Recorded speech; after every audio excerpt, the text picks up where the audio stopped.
Hello everyone, आप सभी का स्वागत है हमारे यूट्यूब चैनल पहला बोर्ड में। और आज हम करने वाले हैं ट्रिग्नोमेट्री से रिलेटेड एमसीक्यूज। तो कुल मिला के 10 एमसीक्यू हम लोग इस वीडियो में फिनिश कर रहे होंगे, जो कि क्वालिटी एमसीक्यू रहने वाले। काफ़ी कुछ हम लोग सीख रहे होंगे इन एमसीक्यूज से और अप्लाई कर रहे होंगे। तो शुरू करते हैं वीडियो। बट उससे पहले एक बात बता दूं, अगर ट्रिग्नोमेट्री में आपको थोड़ी सी भी दिक्कत है कॉन्सेप्ट वगैरह से रिलेटेड, ऊपर आई बटन पे लिंक मिल रहा होगा, इससे प्रीवियस वीडियो मैंने उसी से रिलेटेड अपलोड करी है, कंप्लीट कॉन्सेप्ट बताया है एक ही वीडियो में। तो उसे चेकआउट ज़रूर कर लेना, उसके बाद एमसीक्यूज करना, तो ज़्यादा अच्छे से आपकी अंडरस्टैंडिंग बनेगी। तो शुरू करते हैं। सबसे पहला क्वेश्चन आपके सामने नजर आ रहा है। क्वेश्चन हमसे कहता है if theta is an acute angle यानी 90 से छोटा है, such that cos theta is equal to 3/5 बन रहा है। मैंने यहाँ पे लिख दिया है कि कॉस थीटा की वैल्यू 3/5 बन रही है। हमसे फाइंड आउट करने को कहता है sine theta tan theta upon this, ये लिखा हुआ है यहाँ पे, इनकी वैल्यूज निकालनी है। 4 ऑप्शन देता है। सॉल्व करते हैं। कैसे करोगे? ट्रिग्नोमेट्रिक रेशियोज जो सबसे पहली एक्सरसाइज करी है उससे रिलेटेड क्वेश्चन है, हमने देखा हुआ है। हमें यहाँ पे ये लिखना होता है। देखो, ये याद करने की ट्रिक बताई हुई है मैंने। पाकिस्तान भिखारी पढ़ा तो पी बी और पी लिख दिया, अपॉन में हिंदुस्तान हरा भरा, इस तरीके से। तो आप लोग ने जिस तरीके से याद करा हो वैसे लिख लेना, मैंने इस तरीके से करा है। तो देखो, कॉस थीटा की वैल्यू 3/5 मिली। तो कॉस थीटा कौन सा होता है? बेस अपॉन हाइपोटेन्यूज, बीच वाला। यानी कि ये जो 3 है ये बेस है और हाइपोटेन्यूज कौन है? 5 है हमारे पास। तो मैंने एक डायग्राम बना दिया, एक ट्रायंगल बना दिया जिसमें 90 डिग्री है और ये थीटा मान लिया। तो इसका मतलब इस ट्रायंगल के अकॉर्डिंग ये बेस हो जाएगा, है ना। जहाँ थीटा और 90 एक साथ दिखते हैं जिस साइड में, वो बेस कहलाता है। तो ये हो गया बेस। हाइपोटेन्यूज कौन हो गया? ये हो गया हमारे पास हाइपोटेन्यूज 5। हमें क्या चाहिए? ये जो परपेंडिकुलर है इसकी लेंथ चाहिए। तो पाइथागोरस थ्योरम का इस्तेमाल करते हैं। 5 का स्क्वायर इज इक्वल्स टू 3 का स्क्वायर प्लस ये जो मेरे पास हाइट है इसको मैं h कह देता हूँ, कैपिटल नहीं h नहीं कहना पड़ेगा, परपेंडिकुलर कह देते हैं, यानी कि कैपिटल P का स्क्वायर। 5 का स्क्वायर 25, ये उठ के इधर आएगा। 3 का स्क्वायर माइनस का 9 इज इक्वल्स टू परपेंडिकुलर का स्क्वायर। 25 माइनस 9 हो जाएगा 16। तो P कितना मिल जाएगा? 4 के बराबर। तो परपेंडिकुलर हमारे पास आ गया है 4। काफ़ी सिंपल है, आप लोगों को आती है, कैलकुलेशन है जस्ट। अब हम क्या करते हैं, ये वैल्यू निकालनी। तो यानी कि साइन थीटा और टेन थीटा की जरूरत पड़ने वाली है। अब देखो साइन थीटा कितना निकल के आएगा यहाँ से, साइन थीटा है इसी से निकलेगा। परपेंडिकुलर अपॉन हाइपोटेन्यूज होता है। परपेंडिकुलर कितना निकला है? 4 निकला है अभी अभी, और 4/5 हो जाएगा। टेन थीटा कितना होता है? हमें पता टेन थीटा कितना है, परपेंडिकुलर अपॉन बेस होता है। परपेंडिकुलर कितना है? 4 है, बेस कितना है? 3 है। तो टेन थीटा की वैल्यू मिल गई 4/3। इसको यहाँ पे रखते हैं, सॉल्व करना शुरू करेंगे, आंसर मिल जाएगा। तो देखो, sine theta into tan theta यानी कि 4/5 इंटू 4/3, तो 4 4 जा 16 अपॉन 5 3 जा 15 माइनस 1। कैलकुलेशन है, मैं सब कुछ एक साथ लिख रहा हूँ। 2 into ten square theta, tan theta ये रहा। तो 2 इंटू टेन स्क्वायर यानी कि 4/3 का होल स्क्वायर, यानी कि 4 4 जा 16, 3 का स्क्वायर 9। तो इस तरीके से मिल गया। एलसीएम ले लेते हैं, ऊपर वाले में एलसीएम लूँगा, है ना। यहाँ पे माइनस 1 है नीचे, 15 मेरे पास एलसीएम आ जाएगा। उसके बाद 15 15 1 यानी कि 16 माइनस 1 से डिवाइड करेंगे। 15 इंटू 1 15 अपॉन 16 2 जा 32 upon 9 is equals to 16 minus 15 1/15। अब देखो 9/32 ऊपर जाता है ना, कैलकुलेशन इतनी पता है हमें। तो इंटू का कितना हो जाएगा? 9/32 इज इक्वल्स टू ये मिलेगा 9 अपॉन, इसकी वैल्यू मिल रही थी 480, फिर इसको डिवाइड कर रहे थे, ये मिल जा रहा था 3/160 के बराबर। मैंने ऑलरेडी करा हुआ है बट आपको समझाने के लिए दोबारा कर रहा हूँ। तो 3/160 ऑप्शन नंबर सी हमारा ठीक हो जाएगा। तो इस तरीके से करें। अब देखो, ये क्वेश्चन आपने ऑलरेडी करा हुआ है, तो इस तरीके के अगर क्वेश्चन पूछे जाते तो वो तो हम लोग बिल्कुल भी नहीं छोड़ सकते, क्योंकि सब कुछ हमारे हाथ में, कैलकुलेशन करनी है बस, है ना। तो क्वेश्चन नंबर 1 हो गया। अब देखो दूसरा वाला क्वेश्चन भी काफ़ी इंपॉर्टेंट है, बिल्कुल इसी के जैसा है, मतलब रिलेटेड है इससे, इस वजह से मैंने दोनों लिए हुए। अब डिफरेंस क्या है वो समझना। हमसे यहाँ पे कहता है, मैं रीड कर लेता हूँ, क्वेश्चन आपके सामने है। If tan theta is equal to A upon B, यहाँ पे मैं लिख रहा हूँ टेन थीटा की वैल्यू मुझे दी गई है ए अपॉन बी के बराबर। ठीक है, नंबर नहीं है, न्यूमेरिक नहीं है, अल्फ़ाबेट में दिया है। उसके बाद कहता है ये जो मैंने यहाँ पे लिखा हुआ है इसकी वैल्यू फाइंड आउट करके दो, इक्वल्स टू कितना होगा। ठीक है, अब आप यहाँ पे क्या कर सकते हो, जैसे इस क्वेश्चन में कर रहा था cos theta is equal to 3/5 दिया था, एक ट्रायंगल बनाते हैं रफसा, और उसके बाद जो भी इसकी रेशियो है परपेंडिकुलर अपॉन बेस वो रखेंगे। फिर दूसरा जो हाइपोटेन्यूज है वो नहीं पता, वो निकाल लेंगे। फिर वो सब कुछ करना पड़ेगा, साइन थीटा कॉस थीटा यहाँ रखेंगे, फिर सॉल्व करेंगे। काफ़ी लंबा हो जाएगा, बहुत लंबा हो जाएगा, लेंदी हो जाएगा। हमें ऐसे नहीं करना है। देखो इसे कैसे करोगे, ये मेरे पास बन रहा है। अब देखो इस पूरे रिलेशन में टेन थीटा कैसे बन सकता है, अगर मैं न्यूमरेटर और डिनोमिनेटर दोनों जगह कॉस थीटा से डिवाइड करूँ, दोनों जगह करना पड़ेगा क्योंकि बैलेंस भी करना है। तो मैं नीचे लिख रहा हूँ, यहाँ पे लिख रहा हूँ, मैं क्या कर रहा हूँ, कॉस थीटा से ऊपर और नीचे दोनों जगह डिवाइड करो। अगर मैं ऊपर करता हूँ तो देखो a sine theta plus b cos theta है, अपॉन में कॉस थीटा होगा तो वो इससे भी डिवाइड होने वाला है और इससे भी डिवाइड होगा ऑफ कोर्स, ठीक है। अपॉन ए साइन थीटा, इसके नीचे भी कॉस थीटा आ जाएगा, है ना, डिवाइड करना है डिनोमिनेटर में भी, माइनस का भी कॉस थीटा अपॉन में कितना कॉस थीटा। अब जैसे ही आपने ये करा, अब देखो इक्वल्स टू लगा रहा हूँ, sine theta upon cos theta कितना हो जाएगा, a times of tan theta, cos theta से कॉस थीटा गया प्लस का b upon a sine theta upon cos theta, again tan theta मिल गया, माइनस का कितना b cos theta, again cancel out हो गया। मैं कैंसिल नहीं कर रहा हूँ, बहुत अटपटा सा लग जाएगा इस वजह से। तो ये हो गया मेरे पास कैलकुलेशन का हिस्सा। अब क्या करोगे, अब देखो टेन थीटा की वैल्यू ए अपॉन बी है, सीधे पुट कर दो, तो काफ़ी आसान हो गया हमारे पास। मैं इसमें अगर ए अपॉन बी सीधे पुट कर देता हूँ, मैं इसको यहाँ पे सॉल्व कर रहा हूँ further, tan theta a upon b, तो a upon b into a कितना हो जाएगा, a square by b plus का बी अपॉन में a into again a by b, यानी a square by b minus का बी। अब कैलकुलेशन बची है जो कि हमारे हाथ में है, यानी कि वन करूँगा, सॉल्व कर लो। एलसीएम लेना, एलसीएम लोगे तो a square plus b square upon में कितना आ जाएगा, नीचे वाले में बी अपॉन, इस वाले में भी सेम चीज़, a square minus B square upon में कितना बी, बी से बी गया, a square plus b square upon a square minus B square मिल रहा है, यानी कि हमारे पास ऑप्शन नंबर पहला वाला ठीक हो गया। तो इस तरीके से हमें करना है। तो यहाँ पे हम लोग अपना टाइम बचा रहे होंगे इस तरीके से, और इस तरीके के क्वेश्चन अगर आपको फर्दर दिखाई देंगे तो वहाँ पे भी ऐसे ही आप लोग दिमाग लगाओगे कि कहीं ऐसा तो नहीं हो रहा कि डिवाइड वगैरह करने पे हमें कुछ ऐसी फॉर्म मिल जाए जो कि आसान हो। तो ऐसे हमें करना है। इस वजह से मैंने दोनों क्वेश्चन एक साथ करवाए, क्योंकि ऊपर वाले में तो हमें लॉन्ग मेथड से ही करना पड़ेगा, बट नीचे वाले में हम लोग इस तरीके से शॉर्टकट अपना सकते हैं। तो इसे नोट डाउन करो, इसके बाद मैं तीसरा क्वेश्चन बताता हूँ। तो अगला क्वेश्चन करते हैं, थर्ड एंड फोर्थ। तीसरा क्वेश्चन आपके सामने नजर आ रहा होगा, काफ़ी इंपॉर्टेंट क्वेश्चन है, ध्यान से समझना। क्वेश्चन कहता है if A and B are complementary angles then, उसके बाद ए बी सी डी हमारे पास ऑप्शन रख देता है। यहाँ पे बच्चों को बहुत ज़्यादा कन्फ्यूजन हो सकता है, उन्हें समझ में ही नहीं आएगा कि इसे सॉल्व कैसे करना है, बट अगेन मैं बता रहा हूँ कैसे सॉल्व करना है। इसके बाद फर्दर बच्चे फिर कंफ्यूज करते हैं कि अभी तो आप बता दोगे, यानी कि भैया आप अभी बता दोगे, बट हमें अगर पेपर में इस तरह का क्वेश्चन मिल गया तो हम कैसे करेंगे। तो उसके लिए आप लोग अभी प्रैक्टिस कर तो रहे हो, आप वेराइटीज़ ऑफ क्वेश्चंस उठाओ, उनको सॉल्व करना शुरू करो, उनमें से ही क्वेश्चन फंसते हैं, ज़्यादा इतने बाहर के आउट ऑफ द बॉक्स नहीं मिलने वाले। तो इससे अच्छा रहेगा कि अभी जितनी ज़्यादा आप लोग प्रैक्टिस कर सकते हो उतनी ज़्यादा करो, उतने ज़्यादा रैंडमली अटपटे से क्वेश्चन उठाओ, उन्हें सॉल्व करना शुरू कर दो, तो आपके क्वेश्चन एग्जाम में बन जाएंगे, आपको एग्जाम में हलवा लगेंगे वो क्वेश्चन। तो शुरू करते हैं हम लोग, ये काफ़ी अच्छा है, इसको इंपॉर्टेंट मार्क कर लेना। तो क्वेश्चन है ए और बी कॉम्प्लीमेंट्री एंगल है, उसके बाद बस ये ऑप्शन दे देता है, बताओ कहता है क्या होगा। अब ऐसा क्वेश्चन हमने कभी करा ही नहीं है।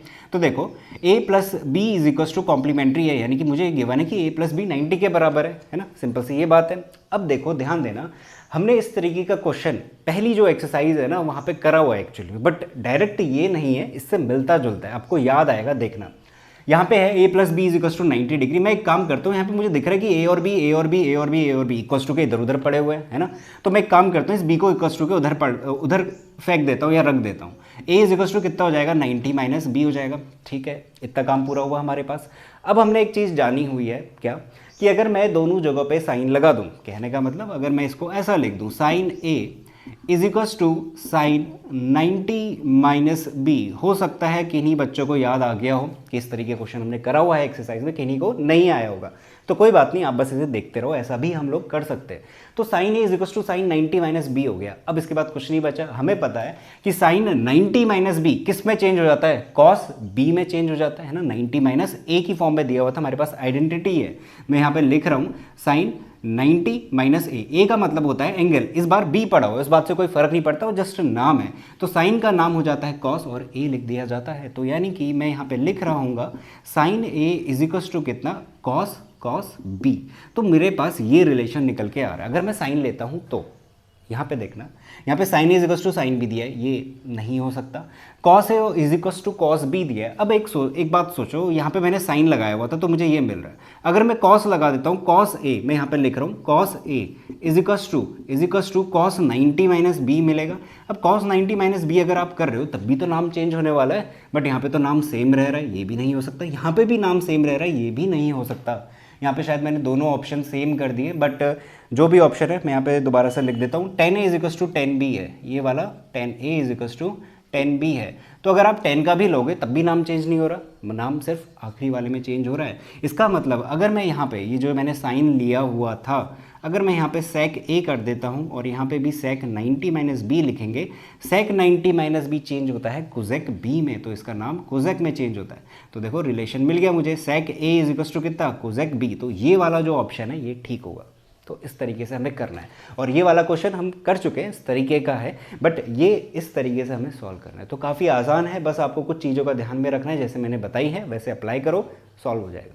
तो इसे नोट डाउन करो। इसके बाद मैं चौथा क्वेश्चन ले रहा हूँ, आपके सामने नज़र आ रहा होगा। इफ़ x 1045, मैं यहाँ पे लिख देता हूँ x 1045 डिग्री इनटू में पड़ा हुआ है cos 60 degree is equals to sin 60 degree into का cot 60 डिग्री, कॉट है प्लस नहीं है, ठीक है, cot 60 डिग्री। मुझे यहाँ पे x की वैल्यू बतानी है। अब बच्चे यहाँ पे अगेन क्या करते हैं, एक मिस्टेक कर देते हैं, वो क्या खोलेंगे, टेबल खोलेंगे, ट्रिग्नोमेट्रिक टेबल, जो कि नज़र आ रही होगी ब्लू कलर की एनसीईआरटी में गिवन है, फिर वहाँ से वैल्यूज़ रखेंगे और अपना आंसर निकाल देंगे। ठीक है, अभी के लिए तो ठीक है क्योंकि हमारे पास सामने दिख रहा है, बट एग्जाम में तो हमारे लिए मुश्किल हो जाएगी क्योंकि हमें याद ही नहीं होगी टेबल। तो टेबल याद करने की ट्रिक मैंने बताई हुई है, मैंने बताया है कि पिछली वीडियो में जाओ, वहाँ पर आपको ट्रिग्नोमेट्री से रिलेटेड सारे कॉन्सेप्ट मिलेंगे, वहाँ पर मैंने शॉर्टकट ट्रिक भी बताई है कैसे याद रखना है, बट अगेन मैं बता दूंगा कैसे करना है। देखो क्या करो, 0 लिखो, 1/4, 1/2, 3/4, 1, बस ये लाइन आपको याद रखनी है, इसके अलावा और कुछ याद नहीं करना है। ये लाइन अगर आपको याद हो गई, 0, 1/4, 1/2, 3/4, 1, बोलते रहो इसको, सुबह शाम बोलो, याद हो जाएगा। तो आपको पूरी ट्रिग्नोमेट्रिक टेबल याद हो गई। कैसे, देखो मैं अभी इसको इतना ही लिख रहा हूँ, ठीक है। अब देखो पलटना शुरू कर दो, यानी कि 1 यहाँ से लिखो, फिर यहाँ से 3/4, यहाँ से 1/2 और यहाँ से 1/4 और यहाँ से 0, ऐसे पलट दिया। तो ये जो वैल्यूज़ आती है ना, ये वाली, ये है साइन की वैल्यू, साइन 0 डिग्री, 30, 45, 60, 90। तो बाय डिफ़ॉल्ट ये मानो, ये है 0, ये है 30, ये है 45, ये है 60, ये है 90। अभी समझाने के लिए तो मैं लिख रहा हूँ, बट जब आप लोग अप्लाई करो आपको ना ये लिखने की ज़रूरत है ना ये डिग्री लिखने की ज़रूरत है, क्योंकि आपको पता है कि ये लाइन साइन को डेडिकेटेड है, ये लाइन कॉस को डेडिकेटेड है, नीचे वाला कॉस के लिए डेडिकेटेड है ना। ठीक है, तो मैंने लिख दिया। अब क्या करने होते हैं, वैल्यूज़ रखनी शुरू करनी, मैं बताता हूँ कैसे। x इंटू 1045 डिग्री, 1045 डिग्री, ये रहा 45 डिग्री, 10 क्या होता है, साइन अपॉन कॉस करके, यानी 1/2, 1/2 कैंसिल करोगे कितना आएगा, 1 आएगा, और उसका अंडर रूट हमें रखना है, ये बात का ध्यान रखना बस। यहाँ पे जितनी भी वैल्यूज़ हैं इनका अंडर रूट हम लोग रख रहे होंगे, तो अंडर रूट 1 ही होता है ना, 1045 1 होता है, वैसे भी याद हो जाता है, सिंपल सा है। cos 60, cos 60 कहाँ है, cos 60 ये रहा 1/4, इसका अंडर रूट रखो, 1/4 का अंडर रूट कितना होगा, 1/2 हो जाएगा, is equals to sine 60, sine 60, इसका भी अंडर रूट रखो, अंडर रूट 3/2 इंटू कॉट 60। अब देखो कॉट 60 के लिए कैसे करोगे, 1060 निकाल लो, उसका रेसिप्रोकल कर लो, कॉट मिल जाएगा। तो देखो 1060 क्या होगा, साइन अपॉन कॉस, ये रहा 60, 1060 यानी कि 3/4, 1/4, 4 से 4 गया, √3, √3। 1060 की वैल्यू कितनी आ रही है, √3 आ रही है, बट मुझे तो कॉट 60 चाहिए, तो रेसिप्रोकल करना मत भूलना। तो इंटू कितना हो गया, 1/√3। देखो √3 से ये गया, यहाँ पे मिल गया x/2 इज इक्वल्स टू, ये हो गया 1/2, इससे ये गया तो x इज इक्वल्स टू कितना मिल गया, 1। तो सिंपल कैलकुलेशन है इसके बाद, तो ऑप्शन नंबर ए जो है वो हमारा सही हो जाएगा। तो आपको ट्रिग्नोमेट्रिक टेबल भी ध्यान में रखनी है। तो बेहद इंपॉर्टेंट क्वेश्चन थे दोनों के दोनों, मैंने ट्रिक भी बता दी है कैसे याद रखना है, नोट डाउन अच्छे से कर लेना। तो इसे नोट करो, इसके बाद मैं आपको नेक्स्ट क्वेश्चन बताता हूँ। तो नेक्स्ट क्वेश्चन करते हैं, क्वेश्चन नंबर 5 और 6, अगेन बेहद इंपॉर्टेंट है। यहाँ पे देखो कुछ इस तरीके का है, क्वेश्चन नजर आ रहा होगा, कहता है कि वैल्यू फाइंड आउट करो इसकी। अब ये जो लिखा है ना इसने 10 1 डिग्री, 10 2 डिग्री, अब इसकी वैल्यू तो हमें नहीं याद, हमने किसकी करी है, हमने 0 डिग्री, 30, 45, 60, 90 इस तरीके की करी हुई है, और ये सारे के सारे क्या पड़े हुए, मल्टीप्लाई में पड़े हुए हैं, यानी कि हमें इनकी वैल्यूज़ रखनी है और फिर आंसर बताना है कि क्या आएगा इन 4 ऑप्शन में से। क्वेश्चन बहुत ही आसान है, इसका पहले मैं आंसर बता देता हूँ। जो आंसर है इसका ए है, 1, खत्म, इतने में ख़त्म हो जाएगा। बट कैसे आ रहा है वो सुन लो। अब आंसर इसका ऐसे आ रहा है कि ये है 10 1 डिग्री, ठीक है, 1 डिग्री मैंने यहाँ पे लिख दिया, मल्टीप्लाई में 10 2 डिग्री है, इसे भी ऐसे ही रहने दिया, बीच में बहुत सारे होंगे, मतलब 3 4 5 इस तरीके से मिलते हुए चल रहा है, और यहाँ पे जाके पहुँच रहे हैं आखिरी की 2 डिजिट में। तो जो सेकंड लास्ट है 88, क्या उसको मैं ऐसा लिख सकता हूँ 90 माइनस 2 डिग्री, डिग्री लगा देता हूँ, और 89 वाले को 10 90 माइनस 1 डिग्री, है ना, बिल्कुल लिख सकते हैं। 90 माइनस 1 करूँगा 89 मिलेगा, 90 माइनस 2 करूँगा 88 मिलने वाला है। ये सब कुछ ऐसी एज इट इज़ रहेगा। 10 90 माइनस थीटा कितना होता है हमारे पास, कॉट थीटा होता है।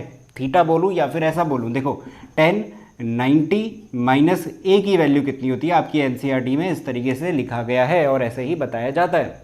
तो ये होती है, यहाँ पे ए का काम कौन कर रहा है, 2 डिग्री, तो कॉट 2 डिग्री आ गया। इनटू में क्या रहेगा, इनटू में रहेगा ये वाला क्या है, ये भी कॉट 1 डिग्री बन जाएगा, है ना, ये प्लस नहीं है, ये कॉट है टी।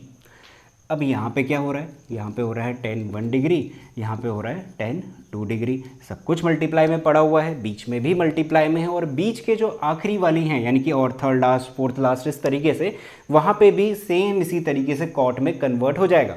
अब हम एक बात जानते हैं, अगर कॉट 1 डिग्री लिखा हुआ है तो इसको क्या मैं 1/tan 1 डिग्री नहीं लिख सकता? क्यों? क्योंकि हमारे पास कॉट थीटा कैसे मिलता है या फिर कॉट ए कैसे मिलता है? 1/tan ए करने पे। यहाँ पे कॉट ए ये लिखा हुआ है यानी कि cot 1 degree is equals to 1/tan 1 degree लिखा जा सकता है। सिमिलरली 1/tan 2 डिग्री है ना is equals to tan 1 degree into tan 2 degree. इससे ये कैंसिल आउट, इससे ये कैंसिल आउट। सिमिलरली बीच में जितने भी हैं सारे के सारे कैंसिल आउट हो जाएंगे। और जब वो कैंसिल आउट हो रहे हैं वहाँ पे गलती से भी जीरो मेंशन मत कर देना, वहाँ पे 1 आएगा ना। मल्टीप्लाई करोगे, कैंसिल कर रहे हो, मल्टीप्लाई हो रहा है, कैंसिल हो रहा है, तो कितना बचेगा? 1 बचेगा। ठीक हो गया। तो इस वजह से हमारे पास आंसर कितना आ रहा है? 1 आ रहा है। अब यहाँ पे कुछ बच्चों को डाउट ये हो सकता है कि ठीक है हमने मान लिया कि इस तरीके से कैंसिल हो रहे हैं, बट जो बीच के हैं उनको तो हम चेक ही नहीं कर रहे, मतलब उन पे तो ये चीज़ हमने अप्लाई नहीं करा, और इतना टाइम होगा हमारे पास, बहुत सारे हैं ना, और हमें ये कैसे कंफर्मेशन आएगी कि जो बीच वाले हैं उन पे भी सब कुछ कैंसिल आउट हो रहा है? तो वो सुन लो, देखो क्या हो रहा है यहाँ पे, वो कंफर्मेशन कैसे आएगी वो मैं बता रहा हूँ। अगर मैं कुछ नंबर लेता हूँ 1 2 3 4 5, ये मैं स्टैटिक्स का एक पार्ट है जो कि आपने 9th में करा है, ऑफकोर्स करा होगा। यहाँ पे देखो अगर मेरे पास कुछ ऑड में डिजिट्स पड़ी हुई हैं, है ना, ऑड है, 1 2, गिनती के कितने हैं? 5 है, गिनती के भी 5 है और 5 लेटर्स भी हैं, ठीक है। बीच वाला कौन है? ये 3 है। बीच के इधर साइड पे और इधर साइड पे बराबर बराबर नंबर्स बैठे हुए, यानी कि 2 यहाँ हैं गिनती के और 2 यहाँ हैं गिनती के। तो यानी कि जब ऑड नंबर्स होते हैं हमारे पास, ऑड नंबर ऑफ काउंटिंग्स के होते हैं, तो मेरे पास बीच वाला एक बच जाता है जो कि इधर वाले और इधर वाले बराबर बराबर सेपरेट हिस्से में उसे डिवाइड कर रहा होगा। सिमिलर केस यहाँ पे बनेगा, 1 से लेकर 89 तक का है यहाँ पे, सही है। तो बीच का ऐसा कौन सा होगा जो कि सबको बराबर हिस्सों में तोड़ रहा होगा? वो होगा 45 डिग्री, यानी कि 45 डिग्री के इधर जितने भी बचेंगे, मान लेता हूँ 10 बच रहे हैं, उतने ही 10 इधर भी बच रहे होंगे। तो इधर वाले सारे के सारे 1/10 1/10 1/10 की फॉर्म में आ रहे हैं, वो इन सभी 10 से जो न्यूमरेटर में पड़े सब कुछ कैंसिल आउट हो जाएंगे। बीच वाला जो 1045 बच रहा है ये किसी के साथ नहीं जाने वाला, बट हम एक बात जानते हैं कि 1045 की वैल्यू कितनी होती है? 1 होती है। तो यहाँ से कन्फर्मेशन आएगी। तो ये सारे तो कैंसिल हो गए, 1 दे ही रहे थे, 1045 भी 1 वैल्यू देने वाला है, इस वजह से सब कुछ 1 मिलने वाला है। तो कुछ बच्चों का डाउट हो सकता है जो कि मैंने क्लियर करवा दिया, तो इसके अलावा और कोई डाउट नहीं होना चाहिए इसमें। तो हमने कर दिया है। अब देखो 6th की बारी। अगेन 6 कुछ इस तरीके का है, बट यहाँ पे डिफरेंट है। यहाँ पे क्या है, यहाँ पे कॉस के बारे में, यानी cos 1 डिग्री, cos 2 डिग्री और cos 180 डिग्री। यहाँ पे एक छोटी सी ट्रिक खेलनी है, बस आपका काम खत्म हो गया और इसका आंसर मिल गया 0। कैसे? देखो cos 1 2 हम यहाँ पे चेंज नहीं करेंगे, 90 माइनस कुछ नहीं करना, हमें 180 से कोई मतलब नहीं। आप ये सोचो कि इसके बीच में कहीं ना कहीं cos 90 भी आ रहा होगा, cos 90 0 है ना, आएगा, ऑफकोर्स आएगा। तो अगर वो इनसे मल्टीप्लाई हो रहा है और उसकी वैल्यू हम जानते हैं 0 होती है, अब ये भी करवाइए, मैंने याद करना, क्या करते हैं? 0 1/4 1/2 3/4 1 1 3/4 1/2 1/4 0 0 मिल रहा है किस पे? cos 90 पे। इसकी वैल्यू 0, सब कुछ खत्म, भले ही उसकी कुछ भी वैल्यू आए, 0 इंटू सब कुछ खत्म। तो 0 आंसर मिल गया, इस वजह से ऑप्शन नंबर बी हमारा ठीक हो गया। तो काफ़ी अच्छे क्वेश्चन है, इन्हें ज़रूर नोट डाउन कर लेना। इसके बाद मैं आपको नेक्स्ट क्वेश्चन करवाता हूँ। तो नेक्स्ट क्वेश्चन करते हैं। क्वेश्चन आपके सामने नजर आ रहा होगा, कहता है tan 5 degree into tan 30 into 4 times of tan 85 is equal to. अब इसकी वैल्यू बतानी है हमारे पास। अब देखो 5 डिग्री की हमें नहीं पता, 85 डिग्री की हमें नहीं पता, tan 30 की वैल्यू हम जानते हैं, जिसको कि हम यहाँ से निकाल लेंगे। 0 1/4 1/2 अभी आपको बताया हुआ है, मैं सीधे tan 30 की वैल्यू देखता हूँ। देखो 30 यहाँ पे मिलता है, 10 क्या मिलेगा? साइन अपॉन कॉस करने पे 4 से 4 गया 1/3, उसका रूट रख दूंगा यानी कि 1/3। तो इसकी वैल्यू मिल रही है मुझे 1/√3 इंटू दिस 4 इंटू। अब देखो tan 85 के साथ क्या करना है, और यहाँ पे है tan 5 डिग्री, वही सेम चीज़ अभी जो पिछले 2 क्वेश्चन में हम करके आए हैं। क्या करोगे? क्या इस वाली बात को मैं ऐसा लिख सकता हूँ, tan 90 माइनस 5 डिग्री? बिल्कुल लिख सकते हैं, है ना, 85 के बराबर हो जाएगा। तो tan 90 माइनस 5 कितना होता है? कॉट में इसका नाम चेंज हो रहा होता है, तो कॉट में क्या हो जाएगा? ये 5 डिग्री हो जाएगा। कॉट में जैसे ही 5 डिग्री हुआ, इंटू का 4 ये है, इंटू का 1/√3 ये है, इंटू का tan 5 डिग्री ये है। अब देखो कॉट 5 डिग्री कितना लिख सकते हैं? 1/10 5 डिग्री। तो इसको हटा के मैं लिख देता हूँ 1/10 5 डिग्री। सब कुछ मल्टीप्लिकेशन में है, इससे ये गया, ये मल्टीप्लाई हुआ 4/√3। हमारा ऑप्शन नंबर ए ठीक हो गया। तो इस तरीके से हमें करना है। देखो क्वेश्चन काफ़ी आसान हो सकते हैं, लगेंगे आपको कि आसान है जब मैं बता रहा हूँ, बट जब खुद करने जाओगे इस तरीके के आपको बहुत ही अटपटे नज़र आएंगे। तो हमें सीखना क्या है, हमें जस्ट सीखना है कि कैसे हम इस चीज़ को टैकल करने वाले हैं। इसका यूज़ फर्दर किसी और क्वेश्चन में बहुत ही अच्छी तरीके से किसी भी तरीके से पूछ सकता है हमसे पेपर में, तो इतनी चीज़ ध्यान में रखनी है। अगला क्वेश्चन देखो। नेक्स्ट क्वेश्चन में हमारे पास है 1 - 10 स्क्वायर 45 अपॉन 1 + 10 स्क्वायर 45 की वैल्यू निकालनी है। होने को तो बहुत आसान क्वेश्चन है ये भी, बट इसने ऑप्शन के साथ छेड़छाड़ करी हुई है। अभी देखना क्या हो रहा है। देखो 10 स्क्वायर 45, 10 45 सबसे आसान होता है, इसकी वैल्यू 1 होती है, तो 1 - 1 स्क्वायर 1 हो जाएगा अपॉन 1 + 1 का स्क्वायर 1, तो ये तो आ रहा है 0.2 जिसकी वैल्यू होती है 0, है ना, वैल्यू 0 मिल रही है। बट वो यहाँ पे आसान शब्दों में 0 नहीं लिख रहा है, वो साइन लगा दे रहा है, 10 लगा दे रहा है। अब देखो साइन 45 डिग्री कितना होता है, यहाँ से देख लो 0 30 45 1/√2, बट हमारी वैल्यू तो 0 आ रही है। यहाँ पे देखो ये साइन 0 डिग्री लिख रहा है, तो क्या इस 0 की वैल्यू को मैं साइन 0 डिग्री के टर्म में नहीं लिख सकता? बिल्कुल लिख सकते हैं, क्योंकि साइन 0 डिग्री 0 होता है। तो ऐसे करके उसने ऑप्शन को घुमा दिया, तो ऐसा आपके साथ भी कर सकता है। तो आपको अब ध्यान रखना है कि ऑप्शन में भी हमारे साथ छेड़खानी करी जा सकती है, आप पकड़ लोगे तुरंत। तो ऐसे नोट डाउन करो, इसके बाद मैं आपको आखिरी क्वेश्चन करवाता हूँ। तो आखिरी के 2 क्वेश्चन हम लोग करते हैं। क्वेश्चन नंबर 8 आपके सामने नजर आ रहा है, कहता है if theta is an acute angle such that 10 square theta is equals to 8/7 के बराबर है। तो हमें वैल्यू निकालनी है इसकी 1 + sin theta 1 - sin theta upon this and this. अब देखो आपको एक क्वेश्चन लग रहा होगा पहला जो मैंने करवाया था, वहाँ पे भी कुछ ऐसा ही था। अगर मैं यहाँ पे tan theta is equals to square root कर दूँ बोथ साइड, तो ये बन जाएगा √8/√7, है ना। फिर हम लोग एक ट्राइंगल बनाएंगे जहाँ पे काम करके हम लोग sin थीटा और cos थीटा की वैल्यू निकालेंगे। बट वो जो ऑप्शन है ना, वो जो तरीका है वो बहुत लंबा हो जाएगा इस केस में। यहाँ पे कैसे करना है वो सीखो, देखना।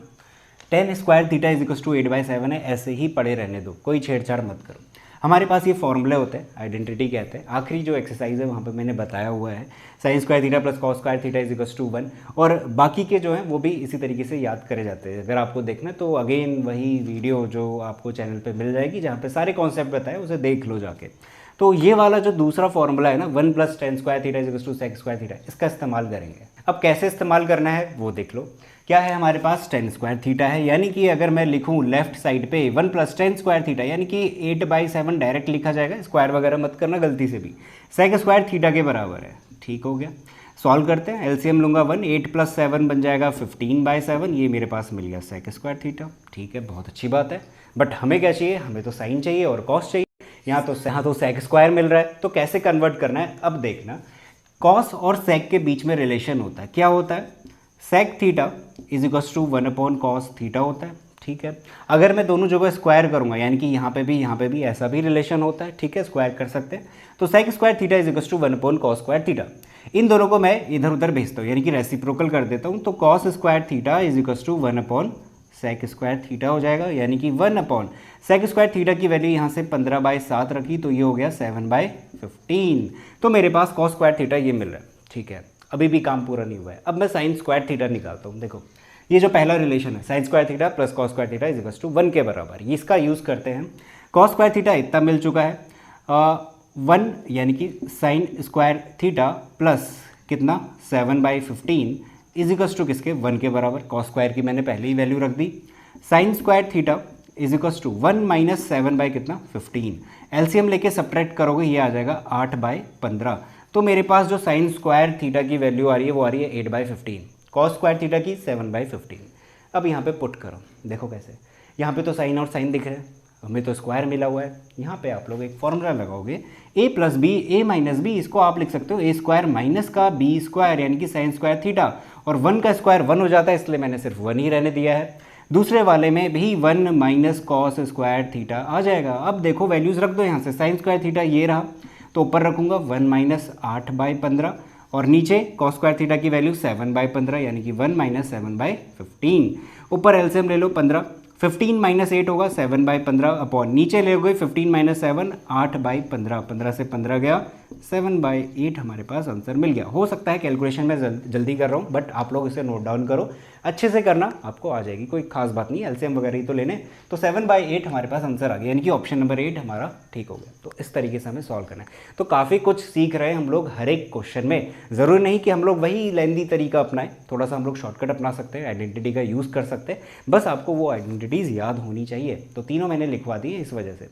अब देखो आखिरी क्वेश्चन में हमें ये 4 ऑप्शन देता है, कहता है sign theta upon 1 plus cos theta इनमें से किसके बराबर होगा। काफ़ी अटपटा सा क्वेश्चन है, और इसमें हम लोग कुछ आइडेंटिटी वगैरह भी यूज़ नहीं कर सकते, कुछ वैल्यू भी नहीं गिवन है। अब ट्रिग्नोमेट्री में अगर आपका कोई नहीं है तो वहाँ पे होता है रेशनलाइजेशन। आपका कोई नहीं है कहने का मतलब, अगर आपको कोई क्वेश्चन दिखाई दे रहा है जहाँ पे ना आप फॉर्मूला अप्लाई कर सकते हो, ना वैल्यूज़ आपको डालने के लिए दी गई है, तो वहाँ पे आप लोग रेशनलाइज करो। रेशनलाइज करते हैं इसको। रेशनलाइज का मतलब क्या होता है, जो डिनोमिनेटर में है उसका साइन चेंज कर दो, एक तो प्लस है, माइनस का हो जाएगा 1 माइनस कॉस थीटा, अपॉन में कितना 1 माइनस कॉस थीटा। ठीक है, अब मल्टीप्लाई करता हूँ, ऊपर वाला ब्रैकेट को एज इट इज़ रहने देना, अभी पूरा मल्टीप्लाई नहीं करना। नीचे वाले में देखो again 1 plus cos theta 1 minus cos theta, यानी A plus B A minus B क्या होगा, A square minus B square. तो मैं इसको लिख सकता हूँ 1 minus cos square theta is equals to sine theta हुआ, और ये हो गया 1 माइनस कॉस थीटा अपॉन में। अब ये जो 1 माइनस कॉस स्क्वायर थीटा है ना, यहाँ पे देखो ये रिलेशन था sine square theta plus cos square theta is equals to 1। Cos square theta को उधर भेजूंगा तो 1 माइनस कॉस स्क्वायर थीटा किसके बराबर हो जाएगा, साइन स्क्वायर थीटा के बराबर। इससे एक साइन थीटा गया, तो 1 minus cos theta upon sine theta बच रहा है, यानी कि हमारे पास ऑप्शन नंबर सी सही हो गया, 1 minus cos theta upon sine theta. तो इस तरीके से हमें करना है। तो ट्रिग्नोमेट्री में अगर आपको उस पर्टिकुलर क्वेश्चन में कुछ भी नहीं सूझ रहा कि क्या करें, वहाँ पे रेशनलाइज कर देना, कुछ ना कुछ आपको ज़रूर मिल जाएगा। तो ये हो गया हमारे पास फाइनल आंसर। तो इसी के साथ ये वीडियो यहीं पे ख़त्म होती है। अगर वीडियो पसंद आई है, सारे क्वेश्चन समझ में आ चुके हैं और ऐसा लगता है कि इस चैनल से हमें और भी अच्छी अच्छी वीडियोज़ मिल सकती है, तो चैनल को ज़रूर सब्सक्राइब कर देना, वीडियो को लाइक कर देना, और चैनल को दोस्तों के साथ शेयर भी कर सकते हो। Thank you so much for watching this video. मिलेंगे अगली वीडियो में।